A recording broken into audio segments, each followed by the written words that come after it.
Hello दोस्तों, स्वागत है आपका आज के हमारे इस वीडियो में। चलिए, आज की इस वीडियो में पढ़ने वाले एक बहुत ही शानदार टॉपिक है इकोनॉमिक्स की, अर्थव्यवस्था के क्षेत्र यानी कि सेक्टर ऑफ इकोनॉमी। इस टॉपिक से लगभग सारे एग्जाम्स में कहीं ना कहीं से कोई ना कोई सवाल पूछ लिए जाते हैं और इस बार यूपीएससी में भी इससे क्वेश्चन आए हैं। तो चलिए शुरू करते हैं, इसको पढ़ने का प्रयास करते हैं। क्या है, क्या पढ़ना है?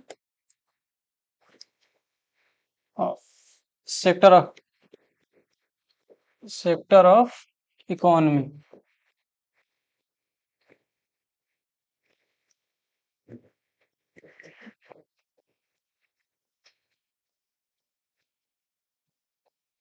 अर्थव्यवस्था का क्षेत्र। देखिए, इकोनॉमिक्स को आर्थिक क्रियाकलाप के आधार पर तीन क्षेत्रों में बांटा गया है। अर्थव्यवस्था को आर्थिक क्रियाकलाप के आधार पर तीन क्षेत्रों में बांटा गया है। पहला प्राथमिक क्षेत्र, दूसरा द्वितीय क्षेत्र और तीसरा तृतीय क्षेत्र। ये बहुत ही आसान है समझना कि इकोनॉमी को कितने पार्टों में बांटा गया है। अर्थव्यवस्था के आधार पर, आर्थिक क्रियाकलाप के आधार पर तीन क्षेत्र में। देखिए, पहला क्या है? प्राथमिक क्षेत्र। दूसरा द्वितीय क्षेत्र। तीसरा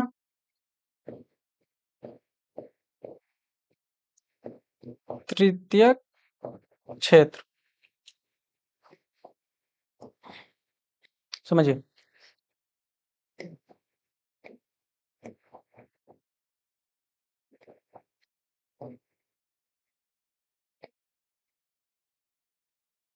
तो ये सबसे पहले देखिए कि ये जो इकोनॉमी को आर्थिक क्रियाकलाप के आधार पर तीन क्षेत्रों में बांटा गया, तो इसमें आप बार बार सुने कि आर्थिक क्रियाकलाप के आधार पर बांटा गया। ये आर्थिक क्रियाकलाप है क्या? ये सबसे पहले समझिए कि इकोनॉमी एक्टिविटी है क्या, यानी कि आर्थिक क्रियाकलाप। क्या है आर्थिक क्रियाकलाप? जब भी आर्थिक क्रियाकलाप की बात आए तो एक ही बात ध्यान रखना है कि ऐसा कोई भी चीज जो धन से संबंधित है वो आर्थिक क्रियाकलाप है। क्या? ऐसा कोई भी चीज जो धन से संबंधित है, यानी कोई भी ऐसा क्रियाकलाप जो धन से संबंधित है वो आर्थिक क्रियाकलाप है। यानी कि क्या होगा?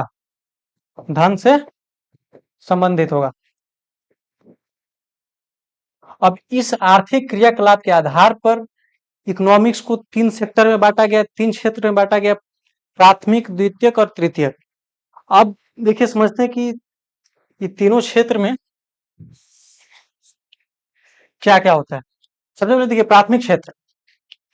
प्राथमिक क्षेत्र वो ऐसा क्षेत्र होता है जो कृषि से संबंधित होता है। प्राथमिक क्षेत्र कैसे संबंधित होता है? कृषि से संबंधित होता है। कृषि से संबंधित होने का क्या मतलब है? कृषि से संबंधित होने का मतलब है कि इसमें ज्यादातर योगदान कृषि की होती है, कृषि की होती है। और इसको समझने के लिए एक और बात हम समझ सकते हैं कि जितनी भी चीज प्रकृति में मौजूद है उस सबका वो सारी चीजें जिससे प्राप्त प्रकृति में जितनी चीज मौजूद है उससे अगर कुछ किसी चीज का उत्पादन होता है तो प्राथमिक क्षेत्र में आएगा। तो ये कह सकते हैं कि प्रकृति और कृषि से संबंधित है प्राथमिक क्षेत्र। वैसे ही सेम देखिए, द्वितीय क्षेत्र क्या है? द्वितीय क्षेत्र हमेशा उद्योग से संबंधित होता है। किससे संबंधित होता है? उद्योग से। और ये जो तृतीय क्षेत्र है ये संबंधित होता है अपना सेवा क्षेत्र से। किससे?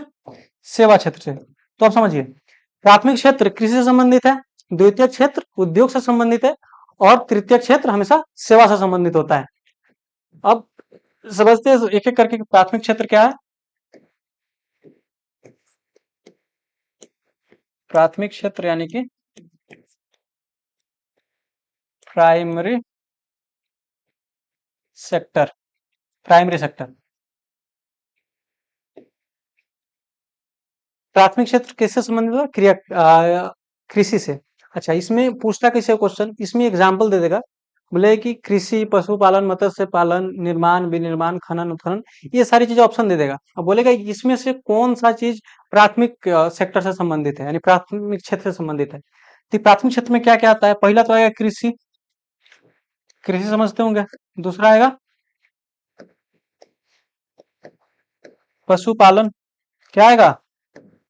तीसरा मत्स्य पालन। और क्या लिख सकते हैं इसमें? निर्माण, निर्माण नहीं आएगा, खनन उत्खनन आएगा। क्या? खनन और उत्खनन। उत्खनन।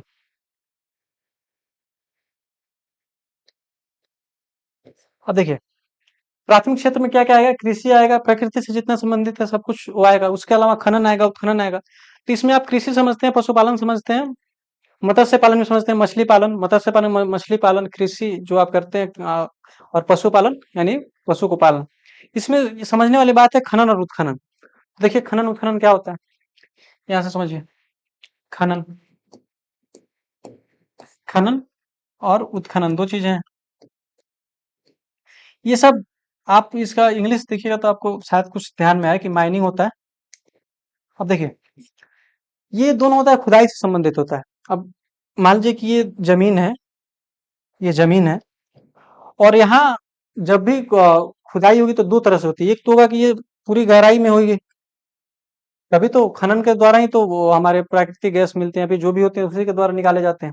और एक ऐसी तरह की खनन होती है जो ऐसे होती है, यानी कि क्षैतिज होती है, लंबवत नहीं होती है। तो जो गहराई में होती है वो है खनन, और जो ऐसे होती है वो उत्खनन। ये होती है खनन और उत्खनन। और ये सारी चीजें किससे संबंधित है? प्राइमरी सेक्टर से संबंधित है, यानी प्राथमिक क्षेत्र से संबंधित है। अब आइए दूसरा देखते हैं, द्वितीय क्षेत्र।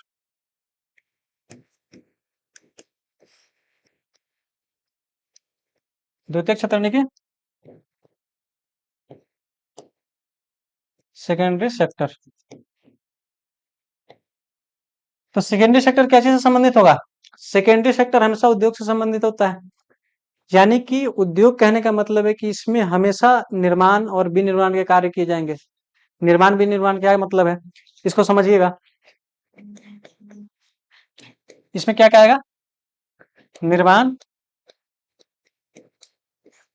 विनिर्माण, इसी में आ जाता है आपका बिजली भी आ जाता है इसी में, विद्युत। और इसमें एक और चीज आ जाता है आपका, जल आपूर्ति। जल आपूर्ति। तो तीन चीज हुआ, ये चार चीज। हाँ, ये चार चीज होती हैं विनिर्माण में। अगर मेजरी ध्यान देना है हमें, मेनली अगर ध्यान देना है द्वितीय क्षेत्र में, तो चार चीजों को एग्जाम्पल के रूप में रखना है। एक निर्माण, विनिर्माण, बिजली आपूर्ति, बिजली और जल आपूर्ति। इसका इंग्लिश होता है, समझ लीजिए, इंग्लिश से थोड़ा क्लैरिटी आएगी आपको। कंस्ट्रक्शन, कंस्ट्रक्शन इसका होता है मैन्युफैक्चरिंग,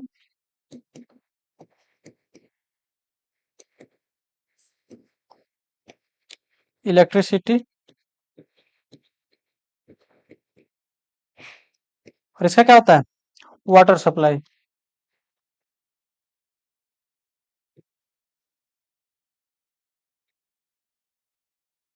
देखिए, द्वितीय क्षेत्र में वो सारी चीजें आती हैं जो उद्योग से संबंधित होती है। अब ये मैन्युफैक्चर और कंस्ट्रक्शन में अंतर समझिए। मैन्युफैक्चर में जब भी कोई कंस्ट्रक्शन में क्या होता है, जब भी कोई रोड बन रहा होता है या फिर आधारभूत संरचना का निर्माण किया जा रहा होता है तो कंस्ट्रक्शन में आता है। यानी कि पहली बार कोई भी संरचना बन रही है, आधारभूत संरचना बन रही है, रोड बन रहा है या फिर कोई फैक्ट्री बन रही है, ये सब क्या है? निर्माण का कार्य होता है, यानी कंस्ट्रक्शन होता है। और मैन्युफैक्चरिंग क्या होता है?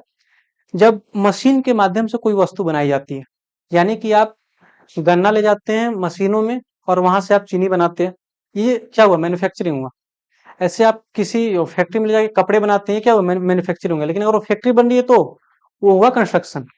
तो कंस्ट्रक्शन और मैन्युफैक्चरिंग समझ गए। जैसे कि यहाँ से लिख दिया सड़क, सड़क, कारखाने,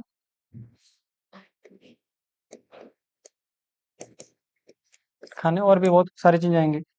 उसी आएगा आपका विनिर्माण में क्या आ जाएगा? जब कच्चे माल की सहायता से किसी वस्तु को मैन्युफैक्चर किया जाए, कच्चे माल से उत्पाद को तैयार करना,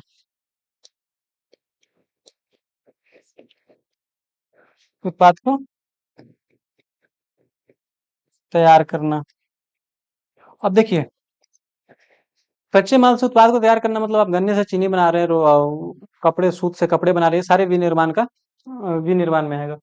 वैसे ही बिजली है, वही जल आपूर्ति है, ये सब वाटर सप्लाई, ये सारी चीजें आएंगी द्वितीय क्षेत्र में। अब हम बात करते हैं तृतीय क्षेत्र।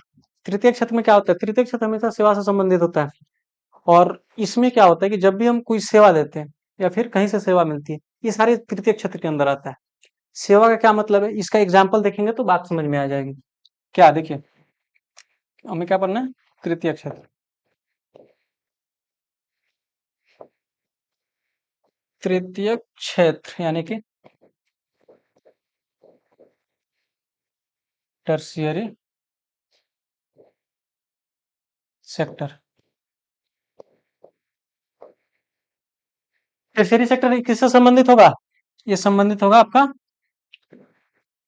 सेवा से। अब इसमें क्या क्या आएंगे देख लीजिए।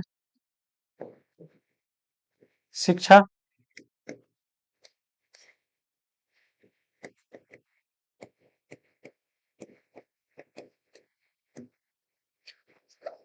स्वास्थ्य,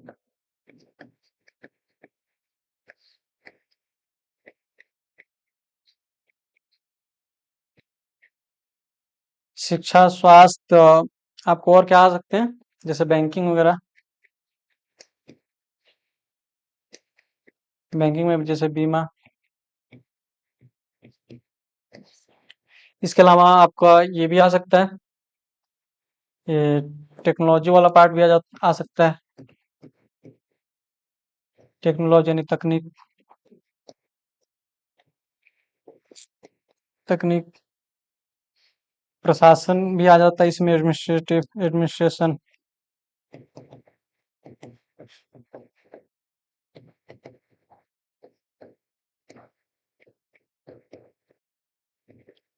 उसके बाद भंडारण भी आता है इसी में, फिर परिवहन भी आता है इसी में, परिवहन। देखिए, ये सारी चीजें अभी भी और भी बहुत सारी चीजें आती हैं टर्शियरी सेक्टर में, ये कुछ मेनली है जो आपको ध्यान रखना है। जैसे शिक्षा हो गया, स्वास्थ्य हो गया, बैंकिंग हो गया, बीमा हो गया, ये सारी चीजें टर्शियरी क्षेत्र में आती हैं। इसमें और एग्जांपल लिखना चाहे तो ये भी लिख सकते हैं, जैसे कि आप लिख लीजिए होटल एंड रेस्टोरेंट भी आते हैं इसमें। Hotel, restaurant. उसके बाद पर्यटन स्थल भी आते हैं इसमें। पर्यटन स्थल यानी कि टूरिस्ट प्लेस। ये सारी चीजें टर्शियरी सेक्टर में इसलिए आती है तृतीय क्षेत्र में, क्योंकि ये सेवा देने का काम करती है, सेवा प्रदान करती है। अगर कोई शिक्षक हमें पढ़ा रहा है तो हमारे लिए एक सेवा है। अगर कोई डॉक्टर आपकी स्वास्थ्य हेल्थ को देख रहा है तो हमारे लिए वो सेवा है। तो ये रहा तृतीय क्षेत्र। अच्छा, ये जितनी सारी एग्जांपल्स लिखे हैं, ये सारे एग्जाम में पूछती है, एग्जांपल्स ही आते हैं। जैसे कि इस बार यूपीएससी में क्या क्वेश्चन पूछा था कि तृतीय क्षेत्र से कौन संबंधित है? तृतीय क्षेत्र से संबंधित कौन है? तृतीय क्षेत्र कौन है इसमें? उसमें ऑप्शन दिया था बहुत सारा, जिसमें एक ऑप्शन वो भी था, ये भंडारण का ऑप्शन था। तो बहुत मुश्किल इससे क्वेश्चन नहीं आता है, लेकिन क्वेश्चन आता जरूर है। तो ठीक है, मुझे लगता है आप सेक्टर ऑफ इकोनॉमी समझ गए होंगे, अर्थव्यवस्था के क्या क्षेत्र होते हैं। 3 क्षेत्र होते हैं, एक बार इसको फिर से रिवाइज कर लीजिए। 3 क्षेत्र अर्थव्यवस्था के, प्राथमिक, द्वितीयक और तृतीयक। प्राथमिक क्षेत्र कृषि से संबंधित होगा, और ये हमेशा प्राकृतिक से संबंधित, प्राकृतिक वस्तुओं से ही बनेगा, उत्पादित होगा ये। दूसरा, और द्वितीय क्षेत्र जो कि हमेशा उद्योग से संबंधित होगा, इसमें आपको एग्जाम्पल में आ जाएंगे निर्माण, विनिर्माण। तृतीयक में आ जाइए, तृतीयक हमेशा सेवा से संबंधित होता है, जिसमें जो भी सारी एग्जांपल्स लिखे थे, शिक्षा, स्वास्थ्य, उसके अलावा बैंकिंग, परिवहन, ट्रांसपोर्ट, इसके अलावा टूरिस्ट प्लेस, एडमिनिस्ट्रेशन, ये सारी चीजें तृतीय क्षेत्र में आएंगी, यानी जो सेवा देने का काम करेगा वो सब तृतीय क्षेत्र में आता है। तो ठीक है, आज के वीडियो में बस इतना ही। मिलते हैं फिर नेक्स्ट वीडियो में।